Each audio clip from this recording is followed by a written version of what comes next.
Buenas tardes, profesor. Buenas tardes, compañeros. Voy a exponer el tema, el derecho tributario internacional y los problemas de erosión de la base imponible. Mi nombre es Evelyn Mostacero Guerrero. Voy a leer un poco de lo que es la introducción del trabajo. En la actualidad el mercado es globalizado en el mercado internacional. Perú, fuente de oportunidades para el sector exportador. Para alcanzar estos objetivos, el exportador peruano se desarrolla en sector legal y elimine sobrecostos realizando operaciones competitivas. El derecho tributario internacional y los problemas de erosión de la base imponible. La doble tributación se presenta cuando dos o más países consideren que les pertenece el derecho de gravar una determinada renta. ¿Cuál es la problemática? La doble tributación agrega un sobrecosto a las operaciones internacionales, lo que toma en ineficiente y subóptima la asignación de capitales y el libre intercambio de bienes y servicios. Pero muchas veces estos cobros pueden traer complicaciones a los inversionistas, que al momento de decidir ingresar a un nuevo mercado, los países realizan acuerdos o convenios que regulen la colaboración entre administraciones tributarias.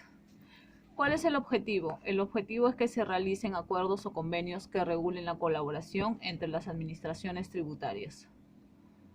Convenio entre el gobierno de Canadá y el gobierno de la República del Perú para evitar la doble imposición y prevenir la evasión fiscal en relación a los impuestos a la renta y al patrimonio.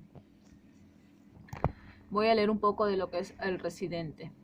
De acuerdo al artículo 4, indica que a los efectos de este convenio, la expresión residente de un Estado contratante significa toda persona que en virtud de la legislación de ese Estado esté sujeta a imposición en el mismo por razón de su domicilio, residencia, sede, dirección o cualquier otro criterio de naturaleza análoga, pero no incluye a las personas que estén sujetas a imposición en ese Estado exclusivamente por la renta que obtengan de fuentes situadas en el citado Estado. Cuando en virtud de las disposiciones del párrafo 1, una persona natural sea residente de ambos estados contratantes, su situación se resolverá de la siguiente manera. A. Si dicha persona será considerada residente solo del estado donde tenga una vivienda permanente a su disposición. B. Si no pudiera determinarse el estado en el que dicha persona tiene el centro de sus intereses vitales, o si no tuviera una vivencia permanente a su disposición en ninguno de los estados, se considerará residente solo del estado donde viva habitualmente. Ganancia de capital. De acuerdo al artículo 13, indica: las ganancias que el residente de un estado contratante obtengan de la enajenación de bienes inmuebles situados en el otro estado contratante pueden someterse a una imposición en ese otro estado. Las ganancias derivadas de la enajenación de buques o aeronaves explotados en tráfico internacional o de los contenedores que se utilicen en él o el de otros bienes muebles afectos a la explotación de dichos buques o aeronaves solo pueden someterse a imposición en ese estado. Dividendos. De acuerdo al artículo 10, indica: los dividendos pagados por una sociedad residente de un estado contratante a un residente del otro estado contratante pueden someterse a imposición en ese otro estado. Intereses. De acuerdo al artículo 11, indica: los intereses procedentes de un estado contratante y pagados a un residente del otro estado contratante pueden someterse a una imposición en ese otro estado. Servicios personales independientes. De acuerdo al artículo 14, las rentas obtenidas por una persona natural que es residente de un estado contratante con respecto a servicios profesionales u otros servicios similares prestados en el otro estado contratante pueden someterse a imposición en este último estado, pero el impuesto exigible no excederá del 10% del monto bruto de tal renta. El impuesto a la renta en el Perú. El impuesto a la renta de tercera categoría grava la renta obtenida por la realización de actividades empresariales que desarrollan las personas naturales y jurídicas. Generalmente estas rentas se producen por la participación conjunta de la inversión del capital y del trabajo. Acá tenemos un cuadrito donde te dice desde los años hasta la tasa que se ha podido aplicar. Acá tenemos las tasas aplicadas, como ya sabemos, intereses provenientes es el 4.99%, rentas derivadas el 10%, las regalías el 30%, entre otras rentas. El impuesto a la renta en el país extranjero. Una empresa no constituida en Canadá es considerada como residente en el país si su gestión central y control son ejercicios en Canadá. Por ejemplo, si la Junta de Directores se reúne y toma decisiones en el país.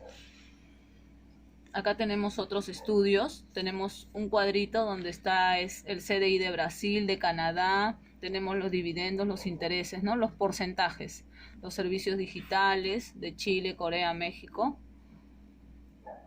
Ahora vamos a ver la metodología. El método descriptivo del CDI. El CDI Perú-Canadá habría quedado modificado en lo que respecta a intereses. El 10% beneficiario efectivo pagador de interés. El 10% intereses pagados por la venta del crédito de equipos industriales, comerciales o científicos. El 10% en intereses por préstamos bancarios. Y el 15% es en los demás casos. Esta es la muestra que yo he podido conseguir, que es un convenio para evitar la doble imposición en el país seleccionado. Acá tenemos el Perú, con el cual estamos viendo Canadá, y acá tenemos las rentas domiciliadas, no domiciliadas, los dividendos, y acá están los porcentajes, ¿no? Es un cuadrito de comparación prácticamente. Exportación de servicios. Tenemos los siguientes servicios. BPO, que es un centro de contacto. Esto es más que todo, es un call center, telemarketing y otros. Tenemos el software, que son programas informáticos, ¿no? Que nos resuelven los problemas de gestión de una empresa. Las franquicias, que es un sistema de comercialización de productos, servicios y o tecnología, basado en una estrecha colaboración continua entre empresas jurídicas y financieramente independientes.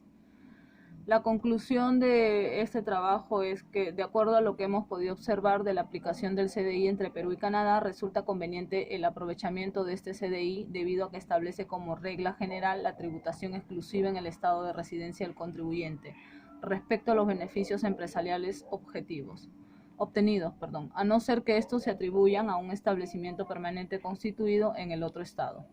De este modo se evita la doble imposición que pudiera generarse si un contribuyente obtiene beneficios empresariales en el extranjero, pues solo tributa en el país de su residencia.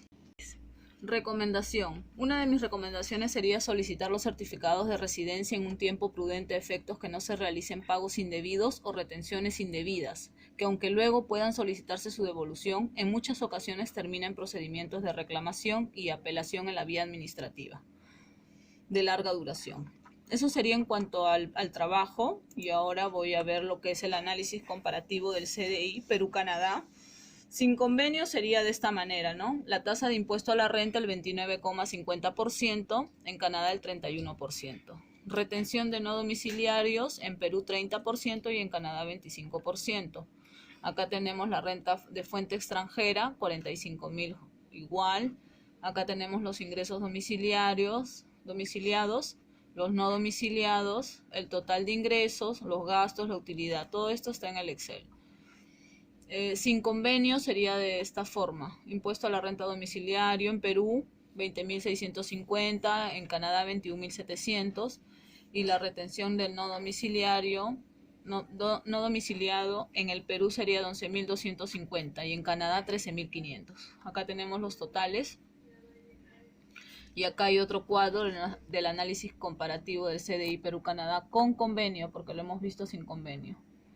Acá están las tasas, las retenciones, los ingresos domiciliados, las utilidades y el convenio.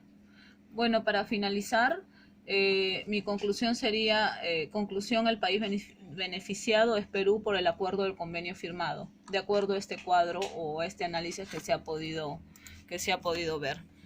Este de acá es el caso, ¿no?